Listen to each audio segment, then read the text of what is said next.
Hey, salut à tous et à tous, c'est Alex, comment vous allez? Écoutez, moi ça va bien, on se retrouve les gars pour une nouvelle vidéo, on est parti pour la vidéo que vous attendez un petit peu, c'est le grand résumé du mercato de cette saison 2024, forcément on approche à grands pas du début de la saison, les courses australiennes bien évidemment, et donc on va regarder un petit peu tous les transferts, il y a eu un mercato assez intéressant quand même, hein. Il y a de belles petites recrues, des équipes qui se sont renforcées, d'autres qui ont perdu un petit peu de leur pouvoir. On va regarder tout ça. On va revenir en détail, on va basculer, faire un tour, un topo de toutes les équipes pour le tour et quelques équipes également pro tour que j'ai sélectionnées. On va commencer par l'équipe AG2R, la mondiale. Vous voyez l'effectif qui sera de 29 coureurs donc et des arrivées intéressantes. J'avais fait une vidéo, de toute façon, il y a quelques jours spéciale sur AG2R, donc on va passer assez vite. Les recrues de Victor Lafay, de Sam Bennett, Armirail, Driss Debon, Gianluca, Paul Fliet et Sander de Pestel. Pour moi, c'est plutôt pas mal quand même ces arrivées. J'espère que Sam Bennett sera intéressant dans cette équipe. Victor Lafay, très très bonne recrue. Bruno Armirail, pas mal aussi. Driss de Bont, franchement pas mal du tout. Des départs pas, on va dire, dramatiques avec Van Avermaet et Cher qui portent en retraite, mais qui n'étaient pas non plus les plus performants ces dernières années. Marc Sarro non plus, pas incroyable. Le départ à la retraite de Chérel et Clément Venturini qui quitte également l'équipe pour une autre équipe française, ce sera l'équipe Arkea. On a l'équipe Alpecin de Koenig là aussi, beaucoup d'arrivées, beaucoup de départs, ils seront 30 en 2024. Il n'y a pas non plus de très très gros noms. On a Axel Laurence, on a Timo Kielich, Henri Hulig, Lucas Vergalito, Stan Van Tricht, on a Yuri Holman et Lars Boven. C'est pas des énormes coureurs qui font rêver comme ça, mais c'est toujours intéressant de les surveiller. Par contre, je trouve pour moi qu'ils perdent quand même assez gros. Mareshko, pas spécialement le plus gros départ avec Sbaragli, même si Sbaragli est un coureur intéressant. Les départs de Oldani, de Tamino, de Deband et de Krieger, quand même, c'est des lanceurs dans le train. Alexander Krieger qui est pas mal aussi et qui va aller renforcer l'équipe Tudor. De toute façon, Tudor, on verra un petit peu après, mais qui va avoir un sacré effectif aussi en 2024. L'équipe Arkea donc qui se renforce bien, les équipes françaises, hein, franchement, avec l'arrivée d'Arnaud Desmar qui était effectif depuis le 1er août, mais hâte de voir en 2024 ce qu'il va faire Arnaud. Florian Sénéchal aussi, autre coureur français, ancien champion de France. Intéressant de voir ce que va nous faire Flo Sénéchal dans cette équipe. Miles Cotson, Clément Venturini, Raoul Garcia Pierna, Vincenzo Albanese et Lorenz Heuss. Franchement, de bonnes petites recrues, c'est assez intéressant, mais ils perdent quand même, je trouve, assez lourd avec Hugo Hofstetter qui retourne chez Israël, qui est quand même un coureur assez intéressant. Maxime Bouet qui part à la retraite. Le départ de Warren Barguil, qui retourne lui chez DSM. Clément Russo qui quitte l'équipe pour FDJ. Andrei Podomar qui n'a pas été façon qui n'a pas été exceptionnel, hein, dans son passage chez Arkea. Laurent Pichon et Nasser Boigny également en retraite, donc 3 retraités et 2 pertes assez importantes, je trouve, avec Barguil et Hofstetter. On retrouve l'équipe Astana, énormément de recrues, mais pas mal de coureurs de l'équipe de développement en fait, avec Nicolas Vinokourov, avec Harold Martin Lopez, avec Michele Garzoli pour l'équipe de développement. Ensuite, on n'a pas non plus d'énormes coureurs. On peut noter Ido Schreling qui rejoint cette équipe Astana, le coureur qui était chez Bora qui est assez intéressant. Rudiger Selig aussi, Michael Morkov, Davide Ballerini, Max Kanter. J'ai l'impression qu'on cherche à faire quelque chose du côté de Cavendish pour avoir un gros train de sprint. Et Lorenzo Fortunato, qui sera pour moi assez intéressant aussi dans cette équipe Astana. Les départs de Gianni Moscon, qu'on n'a pas trop vu chez Astana, qui était souvent blessé. David Delacruz qui quitte l'équipe pour l'équipe Q36. Lucian Sanchez, départ à la retraite. Javier Romo qui part chez Movistar. Le départ de Fabio Felline. Martin Lass également, Manuel Boiro et Davide Martinelli.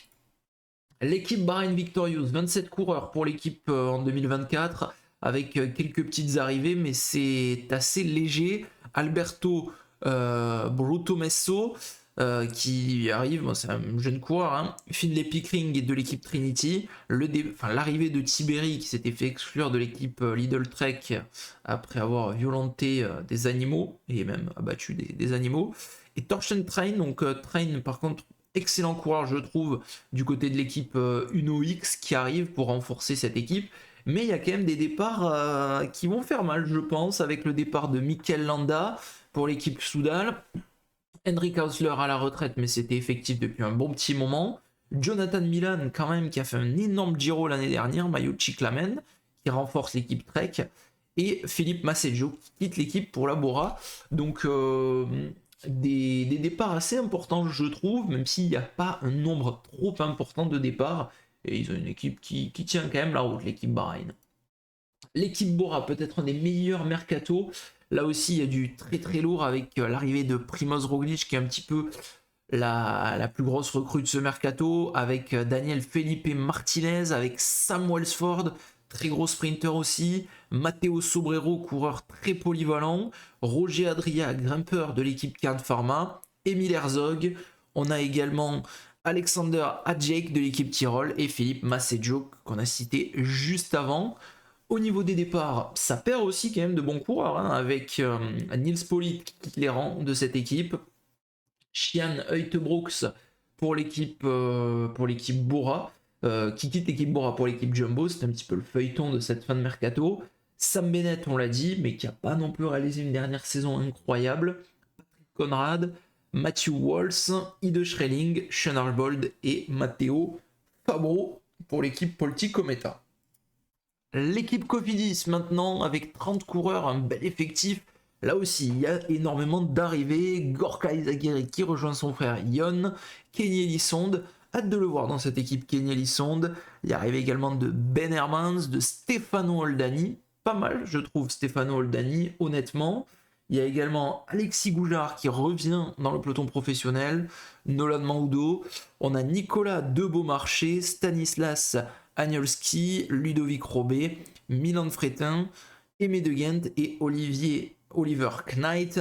Il y a il y a de bons coureurs qui arrivent honnêtement. Par contre, les départs, ça fait quand même assez mal, je trouve, avec Victor Lafay, vainqueur d'étape sur le Tour, Simone Consoni qui est un coureur intéressant, David Echimola, et on perd quand même deux sprinteurs purs, mais de très bons lanceurs en tout cas. Max Walscheid également qui quitte l'équipe, Rossé Herrada, François Bidard, Pierre-Luc Perrichon à la retraite, Rémi Rocha qui quitte également la formation, Alexandre Delettre qui quitte l'équipe et Wesley Creder en retraite, tout comme Rossé Herrada.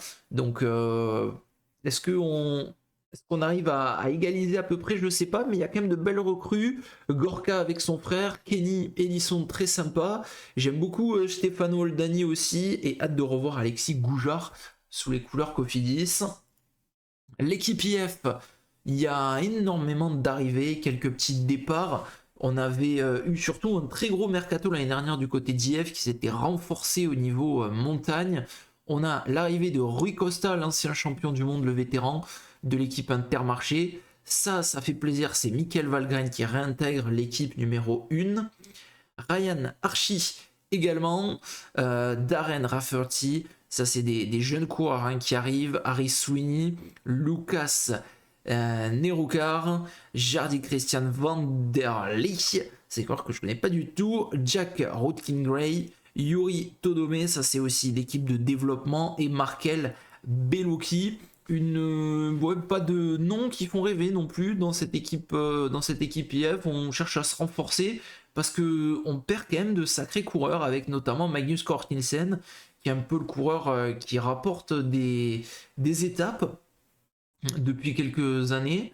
Marc Padoun, départ pour Coratec. Bon, Padoun qui avait fait un très très bon Dauphiné il y a 2 ans, et bientôt 3 ans d'ailleurs, ça passe à une vitesse folle. Mais c'est un peu tout. On a Jonathan Caicedo qui avait remporté une étape sur le Giro lui aussi, Diego Andrés Camargo, Julius Vandenberg et Jens Kökeler qui part en retraite. Une équipe qui perd pas spécialement, qui perd quand même Kortnitsen, mais qui va retrouver un certain équilibre pour moi, qui a déjà un bel effectif, donc ce sera pas mal aussi pour l'équipe IF.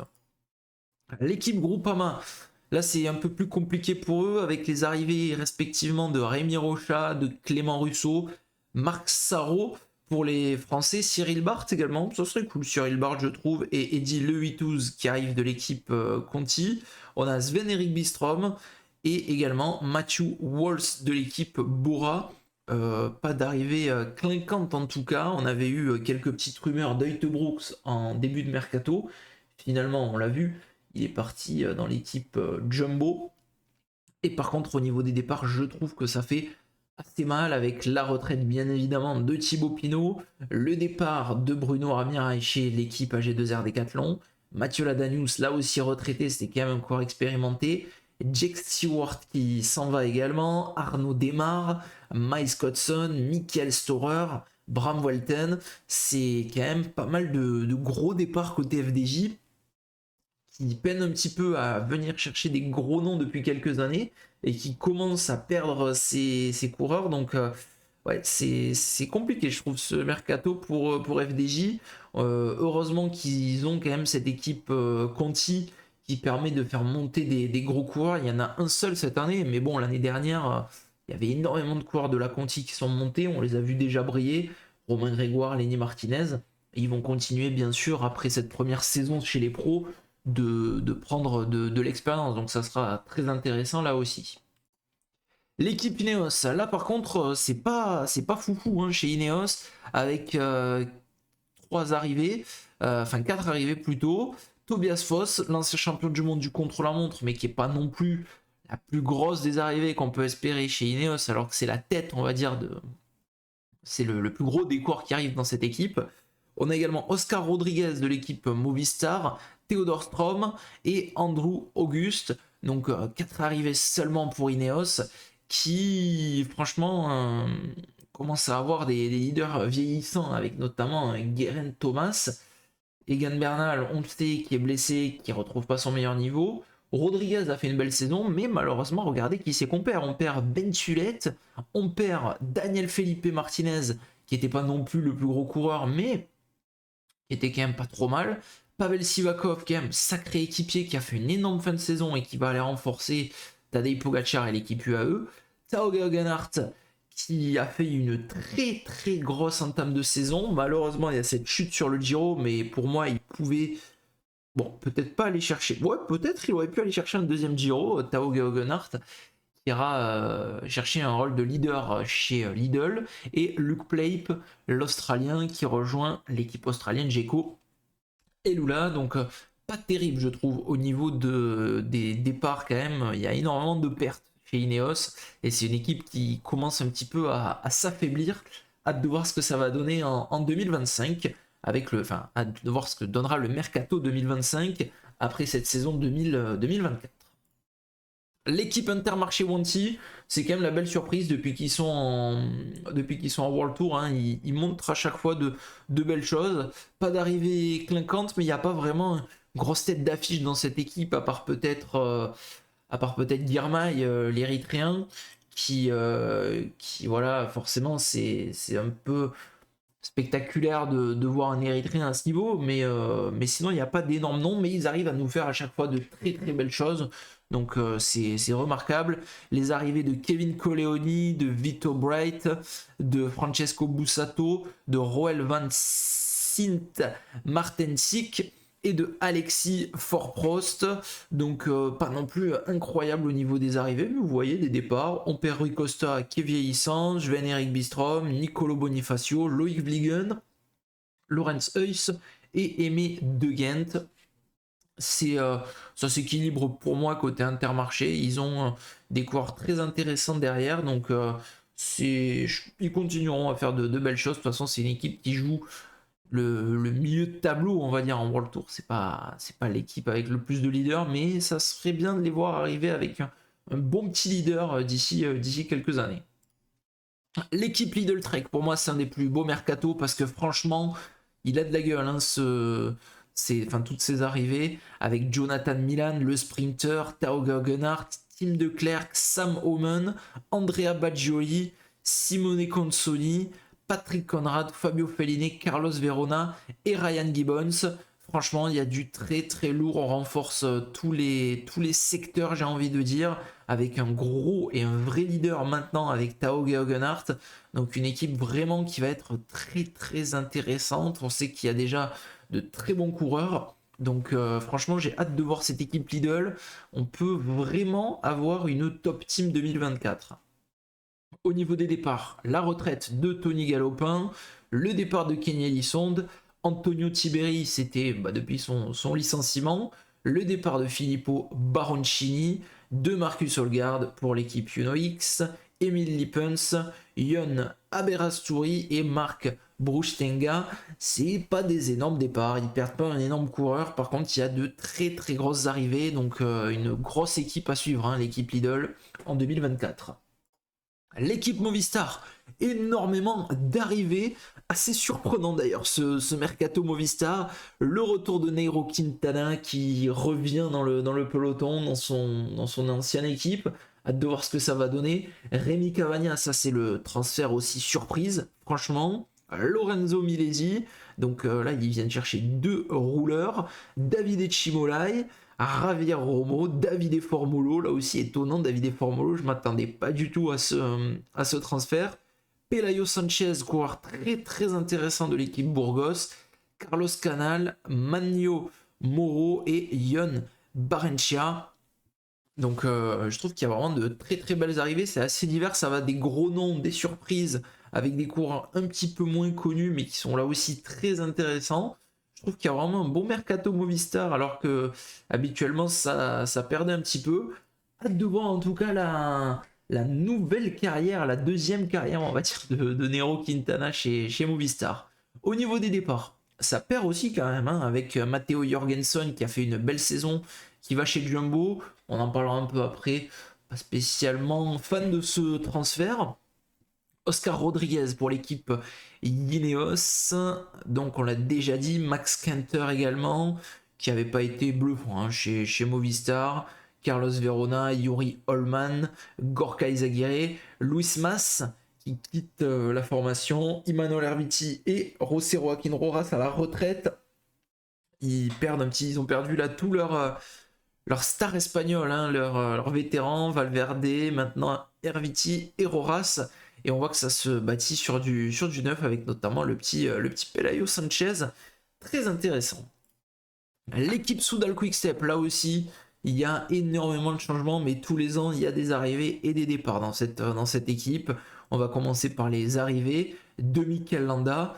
Très intéressante, on le sait depuis un petit moment, cette arrivée. Ça va renforcer le pôle montagne et les classements des courses à étapes, avec Remco qui joue forcément ce genre d'épreuve maintenant et qui a besoin vraiment d'avoir un équipier expérimenté. Et quand on a Mikel Landa en équipier, ben forcément c'est autre chose. Demandez à Fabio Aru, demandez à Christopher Froome, demandez également aux amis de la Movistar. Enfin, c'est quand même un équipier assez solide, notre ami Mikel Landa. Donc pour moi c'est une bonne recrue, sachant qu'il est plus quand même sur la fin de carrière maintenant, Mikel Landa. Donc voilà. Luc Lamperti de l'équipe Trinity, ça c'est une bonne recrue. Gianni Moscon pour le pôle classique, qui est un petit peu le pôle qui anime, hein, cette équipe Quickstep, on le sait.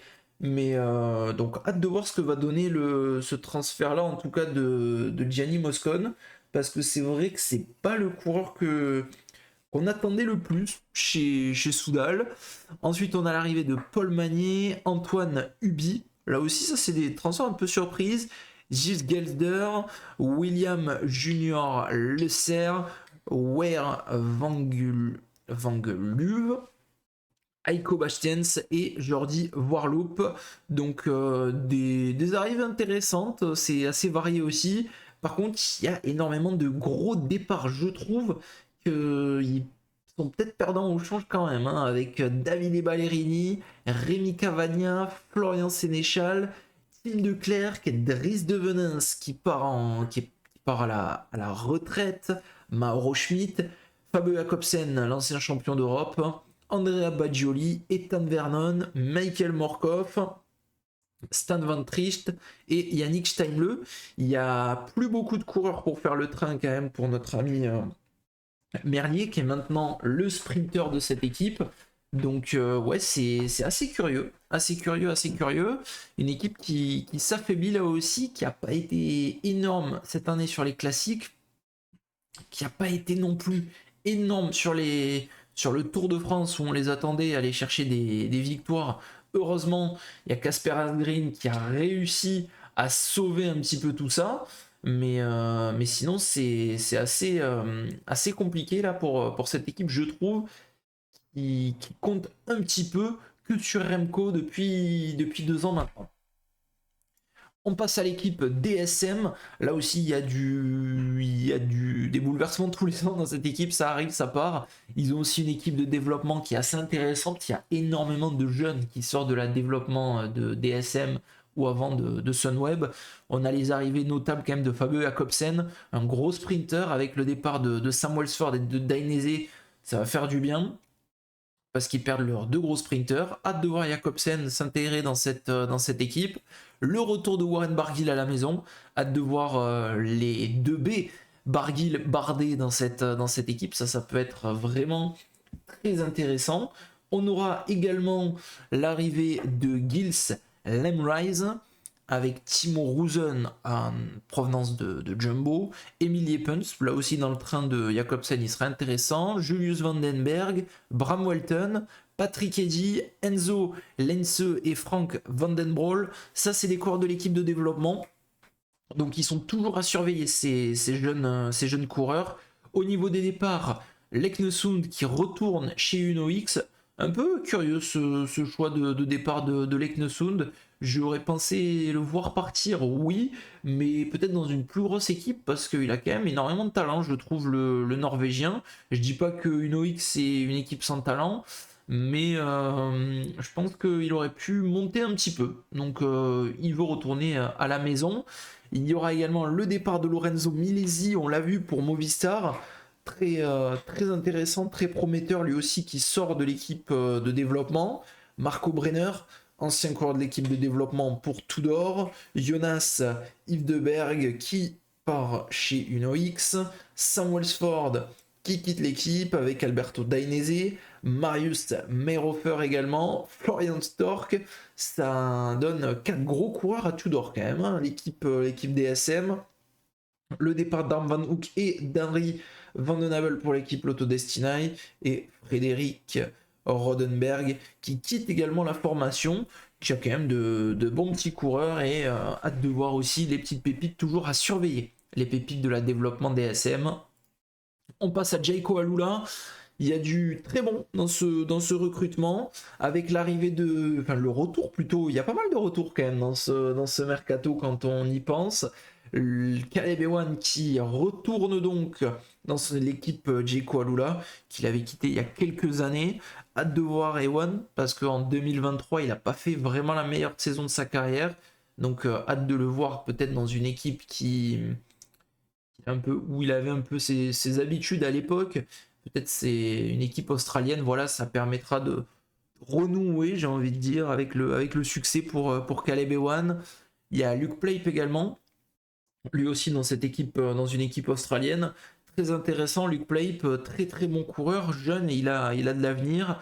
Max Walscheid, lui, il n'a plus rien à prouver, c'est un coureur assez complet, Walscheid, mais le problème c'est qu'il est tellement complet qu'on ne sait pas trop sa spécialité et c'est pas le coureur qui gagne le plus. Anders Foldager, on a également Mauro Schmidt qui est un coureur assez complet et Davide De Preto, donc de belles arrivées. Et au niveau des départs, la retraite de Zdenek Stibar, donc qui forcément a été en fin de carrière, donc qui faisait pas des saisons de fou. Matteo Sorero, pour moi, c'est quand même un départ qui fait mal parce que c'est un coureur très complet, très intéressant. Et Kevin Colleoni également qui quitte l'équipe.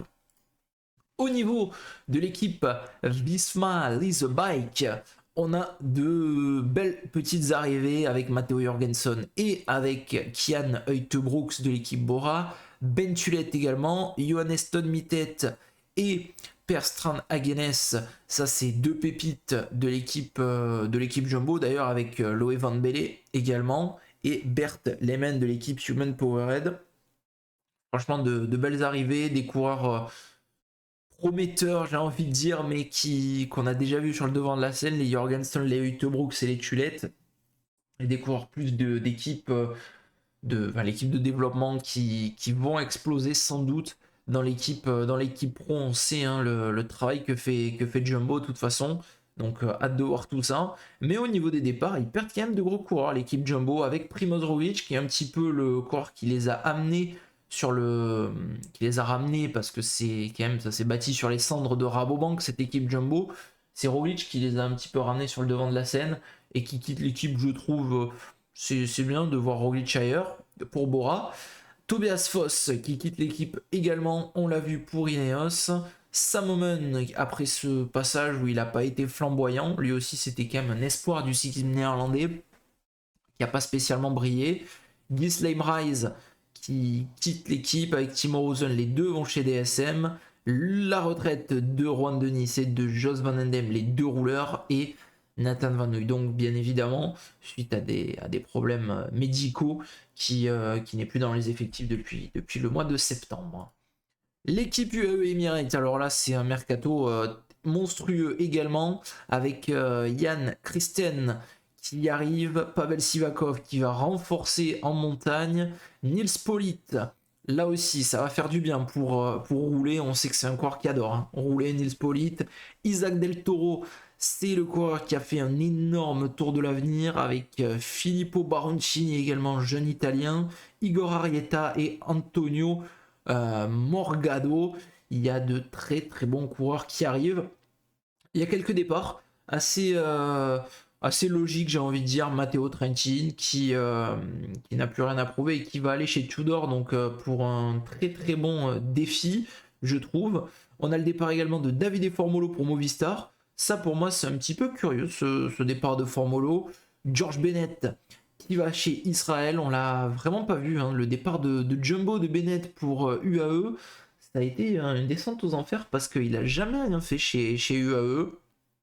Pascal Ackermann qui a essayé de revenir, il est un peu revenu quand même Pascal Ackermann, mais il n'a pas retrouvé son meilleur niveau. Ryan Gibbons, Yann Polanc depuis milieu de saison de toute façon qui avait déjà des soucis de santé, et Félix Gross également quitte la formation Emirati. On passe à l'équipe Lotto Destiny, première équipe Pro Tour avec quelques arrivées, excusez-moi, avec Arm Vanouke, on l'avait vu dès le mois d'août, Jonas Grigard pour l'équipe de l'équipe Uno X, très bon courage Jonas Grigard. Thiel Dedecker de l'équipe Lotto Destiny, Lionel Tamino, Henry Van Donable et Yeno Berkoms. Au niveau des départs, ça perd, on va dire, leur tête d'affiche un petit peu avec Caleb Ewan, Michael Schwarzman également qui quitte l'équipe, Frédéric Frison, Harrison Sweeney et Rudiger Selig. Ils perdent Caleb Ewan. Je pense que la remontée en World Tour pour l'auto risque d'être assez compliquée de toute façon. L'équipe Israël, là aussi, qui fait un bon petit mercato, je trouve, avec Pascal Ackermann, à voir s'il arrive à se relancer, tout comme George Bennett. On aura Ethan Vernon à surveiller, le retour à la maison d'Hugo Hofstetter, Jake Stewart, Michael Schwarzman, Oded Kogut, là aussi de l'équipe Israël Academy, avec Nadav Reisberg et Riley Pickerel. Donc des jeunes coureurs de l'équipe Academy, toujours intéressants à surveiller. Les départs, Seb Van Mark, qui n'était plus dans les effectifs lui aussi pour raison médicale, ça me fait penser qu'il y en a plusieurs des coureurs dans ce cas-là. Le départ de Ben Hermans, de Sébastien Berwick, de Giacomo Nizzolo, qui a pas fait le meilleur des passages non plus, Nizzolo en fin de compte, dans l'équipe Israël. Pas mal de coureurs qui passent dans l'équipe Israël et malheureusement qui ne confirment pas spécialement. Et Daryl Impey à la retraite, lui aussi. Grand coureur quand même, Daryl Impey. L'équipe Uno X avec franchement de très très bons renforts, je trouve, avec Andreas Leknesund, Magnus Kort, Marcus Holgaard, On a Jonas Yves de Berg, Rasmus Wallin, Johannes Kulset. Ça, c'est l'équipe de développement aussi qui est très intéressant avec Zacharias Kohler et Karl Frédéric Bevort. L'équipe de développement qui est là aussi très forte, hein. De toute façon, les équipes qui ont des teams de développement, c'est quand même un sacré atout, je trouve. Et au niveau des départs, Anton Charming pour l'équipe Astana, Jonas Grigard, Torsten Trein, Christopher Alvorsen à la retraite, Jacob Insgol à la retraite et Niklas Egg également. Donc 3 retraités, 3 départs et pas mal d'arrivées intéressantes. Uno X, de toute façon, c'est vraiment une très très bonne petite équipe. L'équipe française, Total Energy, quelques petites arrivées. Thomas Gachignard de l'équipe Saint-Michel, avec Jordan Jega de l'équipe Nantes Atlantique, très intéressant Jordan Jega, Baptiste Vadik et Lucas Boniface de l'équipe Vendée, qui est là aussi l'équipe de dev. Et on a les départs de Peter Sagan, qui va se concentrer au VTT, sa fin de carrière sur route en tout cas. Victor Delaporté, lui qui quittera pour retourner en Espagne chez Euskaltel, et Jérémy Cabot qui quitte l'équipe pour Saint-Michel. L'équipe Tudor, là franchement c'est un énorme mercato, ça va être l'équipe à surveiller qui avait déjà une très très belle équipe, mais là ils se sont vraiment très bien renforcés, surtout au niveau du sprint, et en plus ils ont des 4 corps de l'équipe DSM qui arrivent, qui se connaissent assez bien. Matteo Trentin qui est un petit peu la tête de cette équipe, mais avec Dainese ça risque d'aller vite. Marco Brenner, Michael Storer pour la montagne, ça aussi c'est intéressant. Marius Meyerhofer, Florian Stork, Alexander Krieger et Hannes Wilkes de l'équipe Tudor Pro Cycling U23. Mais très intéressant l'équipe de Tudor, enfin l'effectif de Tudor en 2024. Hâte de les voir parce que franchement, je pense que ça va être la bonne surprise de cette saison. L'équipe Polti Cometa, c'est l'ancienne équipe Eolo en fin de compte, qui change de nom. L'arrivée de Matteo Fabro, de Jonathan Restrepo, Germandario Gomez, Paul Double, Manuel Peñalver, Davide De Cassan, Francisco Munoz, et pas forcément de gros départs comme ça. Manuel Peñalver, Lorenzo Fortunato, c'est le plus gros départ avec aussi Vincenzo Albanese, Alessandro Fancello, Francesco Gavazzi et Simone Raccani plutôt. Donc c'est une équipe de toute façon qui est dans le ventre mou aussi un petit peu. On leur voit faire des exploits sur leur terre en Italie, sur le Giro. Ils viennent chercher des petites victoires de temps en temps. Mais malheureusement, il n'y a pas d'assez grosse recrue pour pouvoir monter un petit peu les échelons. Et il n'y a pas trop de coureurs non plus qui montent dans cette équipe et qui ont de gros niveaux.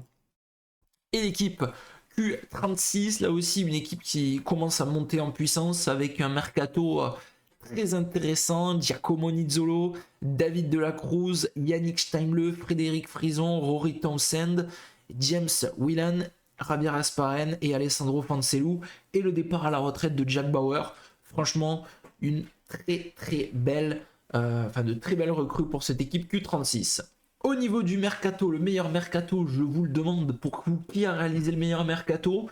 J'en ai mis 2, mais plutôt quand même pour moi l'équipe Lidl, qui va vraiment avoir une très belle équipe. Tao Geoghenaert, on a du Patrick Conrad, on a également du Jonathan Milan, pour compléter une équipe qui est déjà très solide, très intéressante avec de jeunes coureurs. J'ai vraiment hâte de les voir. Franchement, cette équipe Lidl Trek. Et j'ai mis également l'équipe Bora, qui a une équipe qui va avoir une équipe sympathique avec Primoz Roglic, bien évidemment, qui vient renforcer cette équipe. Daniel Martinez, sachant qu'il y a déjà un très bel effectif avec des Vlasov, avec des Hindley. Ça va être aussi une belle équipe de classement général, peut-être pour réussir à arriver un peu au niveau des UAE et Jumbo qui mettent la barre très haute. N'hésitez pas en tout cas à me dire votre équipe pour vous qui a fait le meilleur mercato et de dire quelle est votre recrue phare de ce mercato. Je noterai aussi quand même, on les a cités il y a très peu de temps, mais je trouve qu'ils font un gros mercato. C'est l'équipe Tudor qui va avoir un sacré effectif pour 2024. Voilà les gars, j'espère que cette petite vidéo vous a plu. N'hésitez pas à me dire ce que vous en avez pensé et on se retrouve forcément très prochainement pour de nouvelles vidéos. D'ici là les gars, portez-vous bien. Ciao tout le monde, bye bye.